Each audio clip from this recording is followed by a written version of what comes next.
अऊज़ु बिल्लाहि मिनश शैतानिर रजीम बिस्मिल्लाहिर रहमानिर रहीम। अस्सलाम वालेकुम दोस्तों। अक्सर देखा जाता है हमारे घरों में फजूल लड़ाइयाँ होती हैं और बिना मकसद के लड़ाई झगड़ा होता है। उस लड़ाई झगड़े की वजह से हमारे घर का सुकून बर्बाद हो जाता है। हर वक्त चिड़चिड़ा सा माहौल रहता है हमारे घर में। अगर कोई ऐसा शख्स है जो चाहता है कि उसके घर में सुकून रहे तो वो ये अमल करे।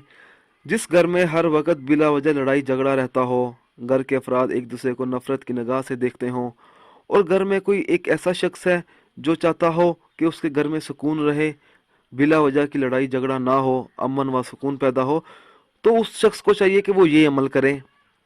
रोज़ाना नमाज फजर और नमाज इशा के बाद 11 मरतबा सूरत काफिरून और 11 मरतबा सूरत इखलास पढ़कर अल्लाह ताला से सच्चे दिल से दुआ मांगे और इस अमल को पढ़ने का एक मामूल बना लें।